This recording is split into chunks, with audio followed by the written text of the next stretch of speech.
tema, porque lo veíamos en el día de ayer. Carabineros allanó una nueva casa utilizada para torturar personas. Esto en el sector de Rinconada de Maipú, junto con la primera vivienda encontrada. Serían además varias las propiedades que están vinculadas al temido Tren de Aragua. Vamos de inmediato con Dani Linares, que hasta ahora tiene más información sobre este hecho, también más antecedentes, junto a un interesante entrevistado. ¿Qué tal, Dani?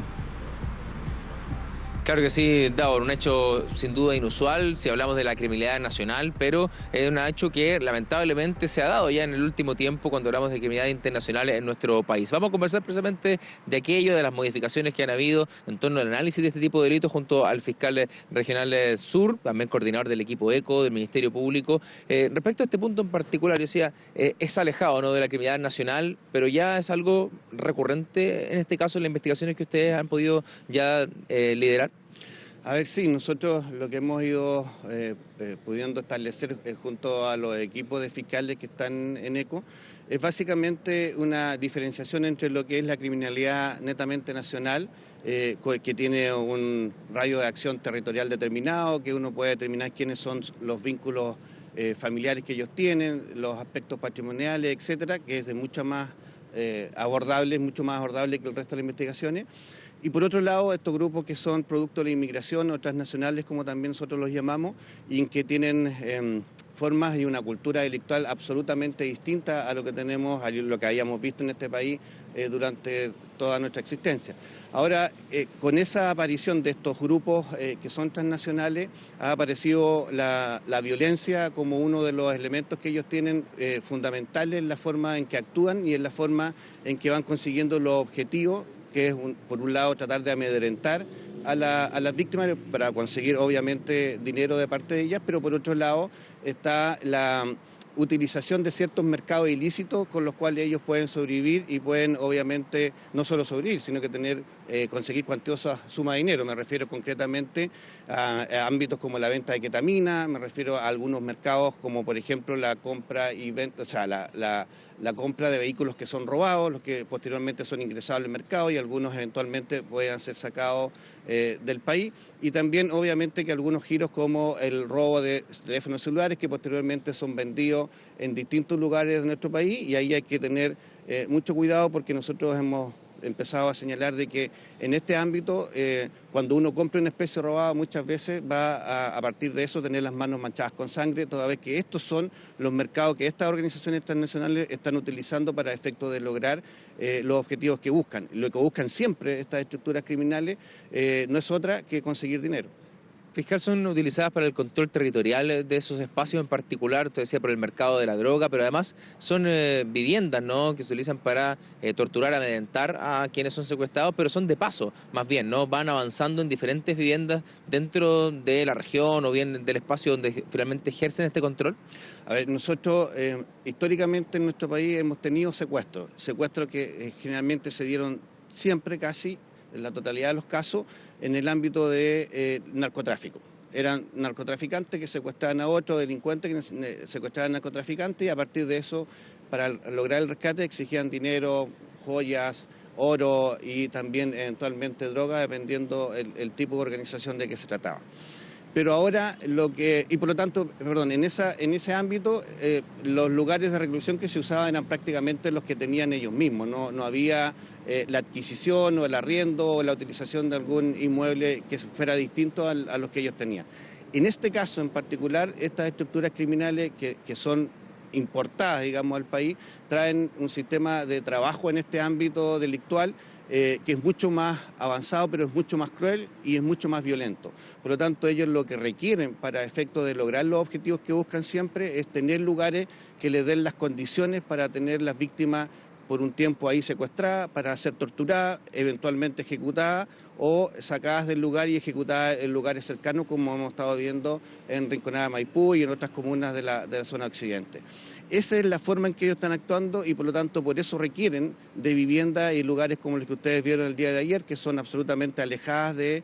centros urbanos, donde pudiesen ser detectados por vecinos o denunciados por vecinos producto de los gritos o las situaciones que ocurren al interior de estos inmuebles. Fiscal, lo invito a que conectemos con nuestro estudio. Ahí está Davor Juranovic con algunas consultas también respecto a este tema. Sí, ¿cómo le va, fiscal Barros? Muy buenos días, gracias por recibirnos y por actualizarnos respecto a cómo está trabajando el equipo que usted encabeza. Y quería preguntarle si es que en lo que se ha podido determinar e investigar hasta ahora existe alguna conexión entre estas bandas de crimen organizado y la población penal que actualmente están en las cárceles chilenas, o bien las que están en la ya a esta altura famosa cárcel de Tocorón en Venezuela, que el presidente Maduro ha intervenido, pero yo no sé si se logró desactivar la conexión que había desde Venezuela con el crimen organizado en América Latina. Muy buenos días. Sí, a ver, nosotros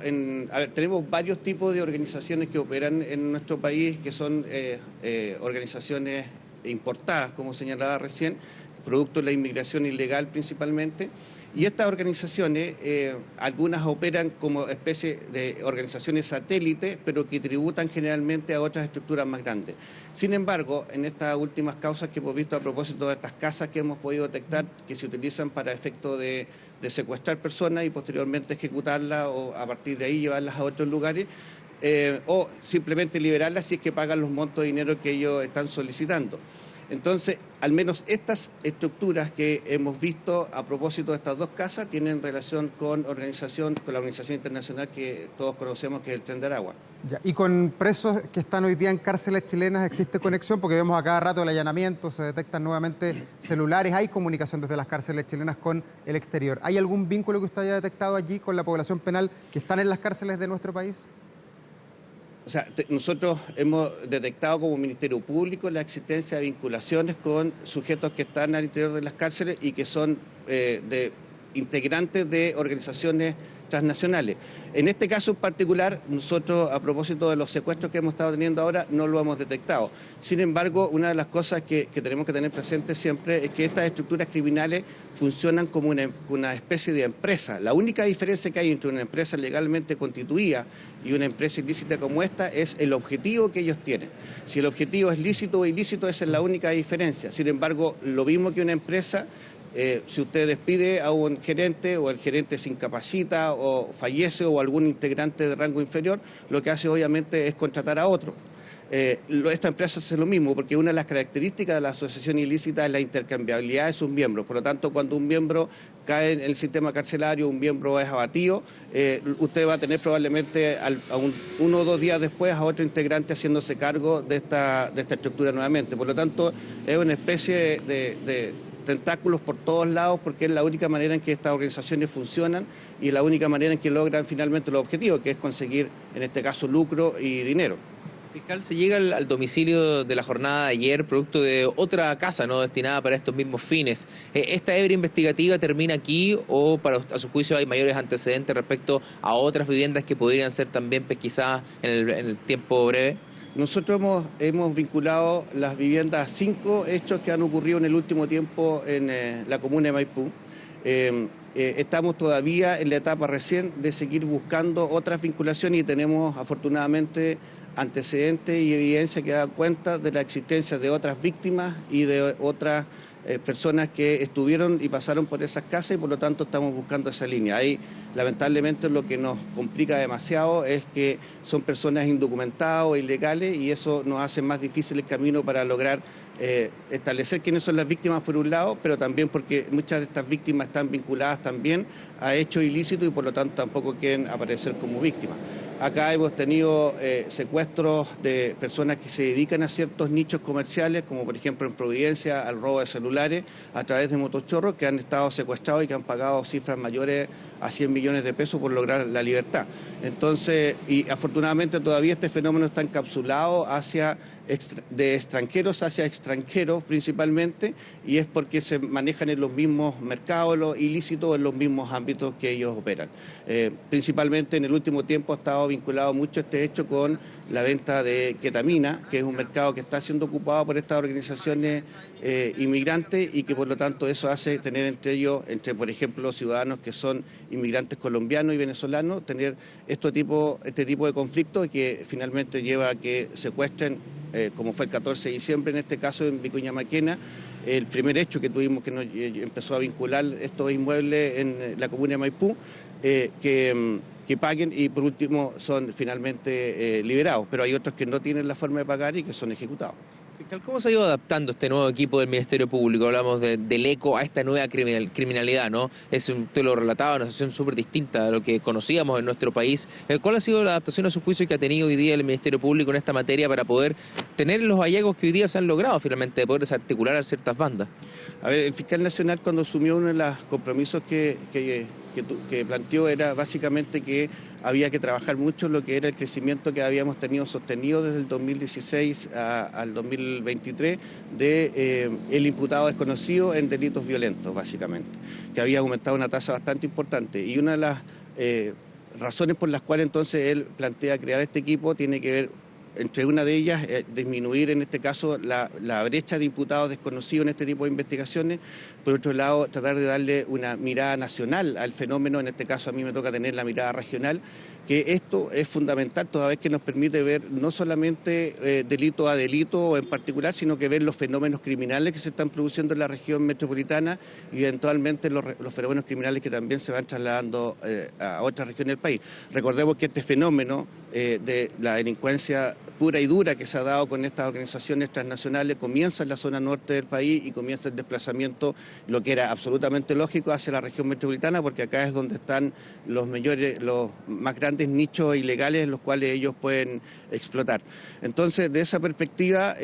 ha sido un acierto la creación de este equipo. Los fiscales lo han evaluado muy bien desde el punto de vista en que ahora concurren a un sitio de suceso no solo, sino que acompañados de un equipo multidisciplinario que ya le permite al fiscal no estar preocupado de saber cuáles son las víctimas, de hablar con ellas, de contenerlas, de adoptar medidas de protección de inmediato, sino que ahí va un equipo de especialistas que son de la unidad víctima y testigo, lo acompaña un analista que le permite saber cuántas cámaras hay en el lugar, de poder contrastar después con los informes policiales si todas las cámaras fueron levantadas y enviadas a la Fiscalía.